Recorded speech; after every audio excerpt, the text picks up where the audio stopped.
I bought my first rental property in 2017. Since then, it's appreciated by more than 70% from its original value, almost tripling my initial investment. So you might be asking, why am I not investing all my money in real estate? Well, good question. Let's discuss in today's video. Hi, if you're new to the channel, my name is Tay from Financial Tortoise, where we learn to grow our wealth slow and steady. You have to agree with me here. Saying that I'm a real estate investor is so much sexier than saying I'm an index fund investor. There's something about real estate that appeals to everyone. Maybe it's the late night flip or flop TV shows, or the real estate billionaires we see in the cover of Forbes. We just don't get the same visceral reaction when we talk about index fund investing. It sounds and feels, to be completely honest, boring. But that doesn't mean index fund investing should be dismissed. Both real estate investing and index fund investing are great investing strategies to grow our wealth. However, there are two very different strategies, and it is good that we understand what the key differences are so we can make the best financial decision that works for us. Alright, to start out with, what are index funds in a nutshell, and why do I advocate for them so much on this channel? Index investing in a nutshell is this. Instead of hiring an expert or spending a lot of your brain bandwidth trying to select the right stocks or actively manage mutual funds, you just invest in a good low-cost index fund like Vanguard Total Stock Market Index Fund, also known as VTSAX, and you essentially forget about it. An index fund attempts to match the return of a segment of the market that it is indexing. An S&P 500 index fund matches the 500 largest publicly traded companies in the United States. A total stock market index fund replicates all the publicly traded companies in the United States. A total international index replicates a broad cross-section of thousands of reputable international stocks. With a small management fee for each fund, ranging from 0.04% to 0.11%, you can be invested in an index fund within minutes. And indexing, in many experts' opinion, is really one of the best ways to invest because they have and will continue to outperform the thousands of actively managed funds over a long period of time. One of the reasons why index investing is so effective is that index funds by nature are highly diversified and less risky.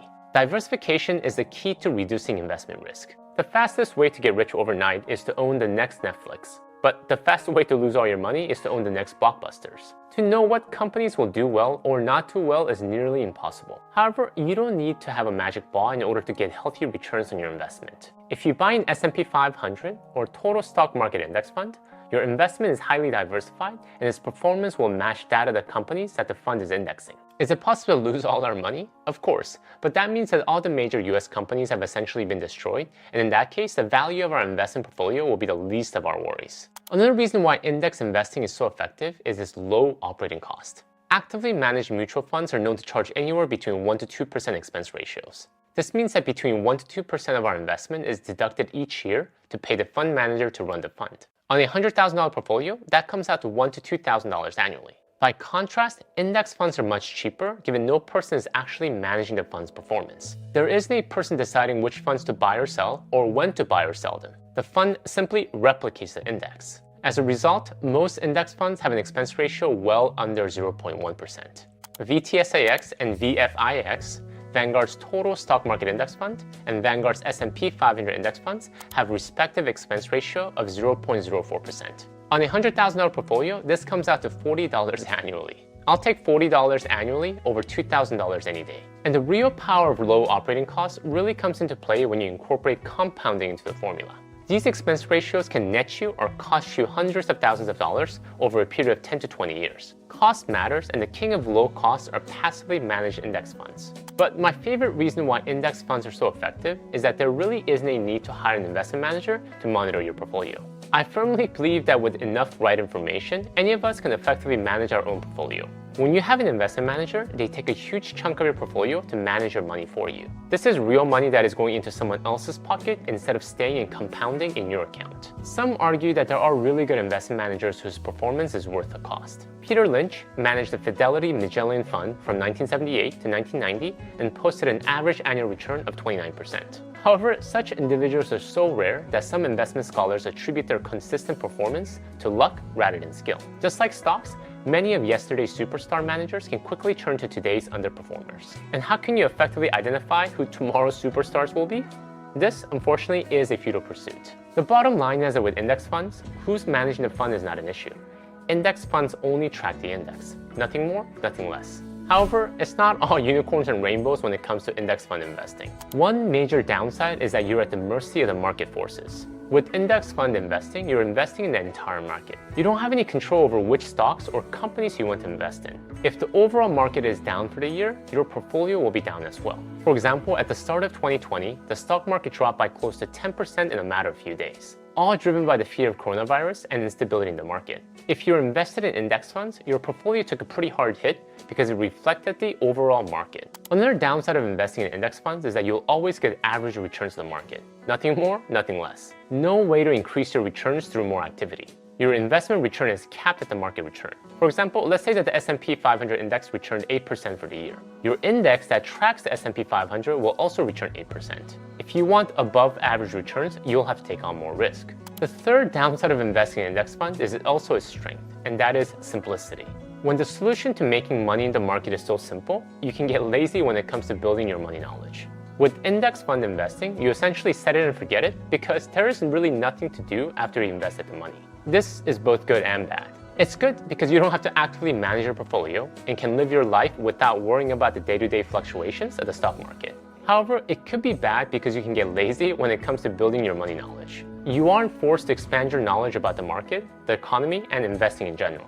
And without this knowledge, you can be at the mercy of the next fast-talking investment salesman. Alright, enough about index fund investing. Let's talk about real estate investing and why so many people opt to invest in this industry. The number one reason why people love investing in real estate is the rental income. Once you have a tenant in your property, they'll start paying you every month. This is money that you can use to cover the mortgage payments and other expenses associated with owning the property. And the beauty of this rental income is that it's relatively passive once it's set up. Once you find a tenant and sign the lease, you don't really have to do much except collect the rent every month. With my rental property, the rental income automatically gets deposited into my rental checking account every month without me even realizing it. It's a great, fairly passive way to make money. The second reason why people love real estate investing is the ability to use the leverage to maximize your return on investment. What is leverage? It's basically using other people's money to finance your investment. For example, let's say that you want to buy a rental property for $100,000, but you don't have $100,000 cash sitting around. Not a problem. If you have $20,000 saved up for a down payment, the remaining $80,000 can be financed through a mortgage. This is an example of using leverage to finance your investment. You're only using $20,000 of your own money to buy a property worth $100,000. And as the property appreciates in value or you pay down the mortgage, your equity in the property will increase. Of course, we have to understand that this can work against you if the market swings the other way. With reward comes risk. The third reason why people love real estate investing is the property appreciation, which increases your overall net worth. Over time, your property could go up in value, and as it does, your equity in the property will increase. For example, let's say that you buy a rental property for $100,000 and it appreciates to $120,000. Your equity in the property has increased by $20,000 from appreciation alone. Continuing the example from earlier, on a $20,000 down payment investment, you essentially doubled your money through appreciation. And as your property continues to appreciate, your equity will continue to increase. The fourth reason why people love real estate investing is the level of control it gives you over your investment. As I mentioned earlier, one of the downsides of investing in index funds is a lack of control over your returns. You're at the mercy of the market. If the market is doing well, your investment makes money. However, if the market isn't doing so hot, neither will your investment. However, when it comes to real estate investing, you have a level of control far greater than index funds. If you buy well and manage your property well, there are so many different ways to increase your return on investments through what we call sweat equity. Literally using sweat to increase the equity in your home. You can increase the value of your property through renovation. You can increase the rent to maximize your returns. And during times of low interest rates, you can also refinance your property to increase overall cash flow. All things that are possible with rental properties that just aren't possible with index investing. However, just like everything in life, it's not all unicorns and rainbows when it comes to real estate investing either. Let's talk about some major downsides to real estate investing. Many reasons why my wife and I personally don't put all our eggs into real estate.